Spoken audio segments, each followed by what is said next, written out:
Sup internets, and welcome to the 15th Still Friday World 3 report. This is Borne, and I'll be your host for these precious 10 minutes. Alright, so this is going to be a pretty simple World 3 report. I'm just going to give you guys a quick look, recap of the what I showed off last week. So that's, you can see there's still some dust there. Oh, come on. Did I take that long to run around? Alright, so here we go. So the footprints in the sand. And the sand kick up, which you can see for now, or well then at least, was just a recolored water splash. And you can see they're still fading away, just a bunch of movie clips. And so here I am now to show you something much better, I believe. Let's go ahead and pull this up here. Alright, so you can see Crab's showing this off before I can.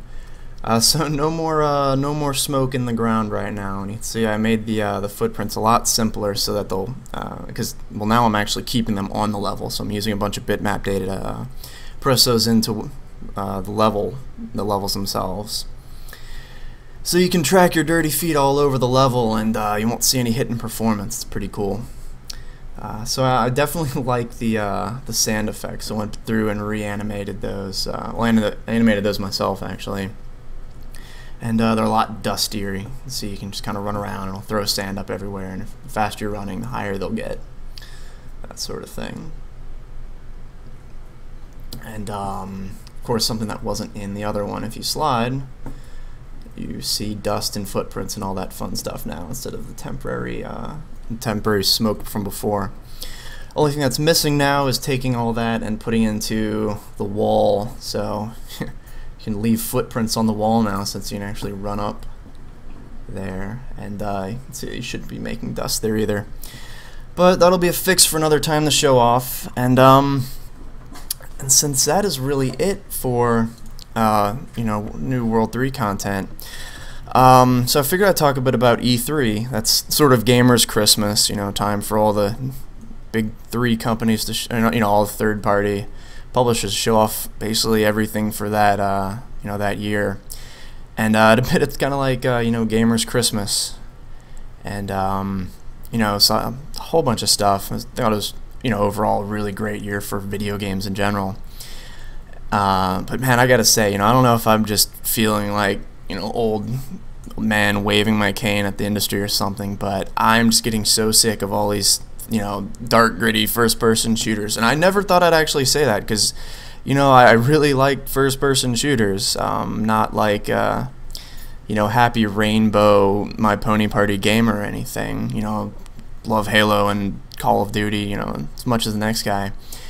But, you know, one thing that's just really bugging me is, you know, we're getting all this processing power, and we got, you know, these multi-core consoles and you know, triple SLI graphics card and computers and all that we're doing, you know, we still have the same game that we've had for the last, like, what, 6-10 years, where a few people go on the screen, you shoot those few people, they die, and then epic space battle happens in the background. And I can't stand that. It's just a complete waste. You know, we're getting this little bit of gameplay in the foreground that's not using any power, any, you know, awesome processing, you know, special effects or whatever, and basically all of that's just being wasted on something that doesn't affect you whatsoever. And I mean, the first time I really noticed this, I was playing Killzone 2, and overall I just really don't like that game. And you know, I'd be shooting 3 soldiers, and in the background this just massive battle would be taking place, and I just felt it had absolutely no effect on me whatsoever. And you know, eventually I jumped down to go you know, partake in this awesome massive tank battle, and realized by the time I got there my entire team had killed everybody. And it's another thing that I just really hate. I was watching a demo of I think it was SOCOM 4, and something really neat happens, and you know, the person who's playing is like, oh, you know, I'm gonna go look at this neat little thing over here, you know, whatever little detail that you like to look at in games. And he's playing around with the new Move controller. And when he turns back to the actual game, lo and behold, his entire team killed all the bad guys. Like, okay, you know, that's not really playing the game. The game is now playing itself. And everybody loves to complain about how, you know, Nintendo's dumbed down games and all, but I mean, you know, we all joke about the win button and the super guide that plays itself, but I mean, games are already doing that. You know, you really can't complain about that. I mean, unless I guess you're still playing Quake or whatever, which I'm sure tons of people are, along with Counter-Strike and all that.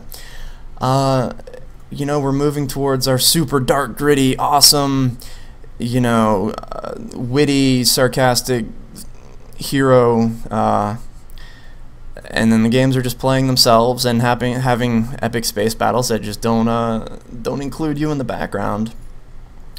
And man, just looking and watching Killzone 3 and new SOCOM, and I think a spider just crawled on the roof. I should probably fix that. Yeah, there's totally a spider on the roof. Yeah, glitch. But as I was saying before that stupid spider interrupted me with its glitchiness, I just feel like, you know, the whole industry is trying to move towards this like super dark stylized, and you can't say realistic because none of these are even trying to be realistic. It's a gritty stylization, and you know, they're just getting easier. They're playing themselves. Your team's beating the game for you. You know, why are we moving in that direction? You know, we're making games more accessible for everybody, which is cool. You know, it's and in a way, it's, you know, Nintendo's doing this thing where they have their party games, and then you have your Metroid Other M and new Donkey Kong, and you know, all these games that well, don't beat themselves, and then, you know, completely separate. You know, so there's no confusion whatsoever. These are the mainstream games over here. And I don't know, it's I just thought that by now, you know, like, I love geeking over tech specs and, you know, how much CPU cycles something into, and multi-core rendering in games, and you can see there's still a few problems with this up here. I need to separate how those clips work. So yeah, enjoy the glitches now, and you get to compare them to the final game, which if you care to do that sort of thing. But you know, that's it. That's just like my inner geek nerd gamer that wants to see all these you know, super awesome physics and rendering, and you know, when I shoot somebody, I want to see how they react, you know, in awesome ways, and all I'm getting is everyone blowing each other up, you know, a mile away from me as pretty wallpaper. I mean, I'm watching a screensaver while I'm playing the same game I've been playing for years now. Anyway, that's my angry old man gamer rant. You know, maybe it's just me at the ripe old age of 24, just complaining that games aren't like they used to be or whatnot. But I don't know. It's honestly something that just really bugs me. And that, I mean, besides that, we're trying to take all of our gameplay metaphors from real life. I mean, it just doesn't make sense. You know, why don't we just make whatever's fun? You know, but whatever. Who knows? I'm pretty sure there's plenty of other guys around the internet complaining about the exact same thing, but I just figured I'd throw my voice out there because, I mean, other than that, really, I thought E3 was awesome. Loved what everyone showed off, and we got some great games on the horizon, and overall, it's a great time to be a gamer. But come on, companies, take some risks, have some fun. Games are about fun and competition and getting better and being able to lose. You know, I like to be able to lose in my games. But yeah, so stay tuned for next week's you know, World 3 report, and hopefully there's going to be a lot less angry rants in it, unless you want more. But anyway, until next week, this is Borne, and I'll see you guys later.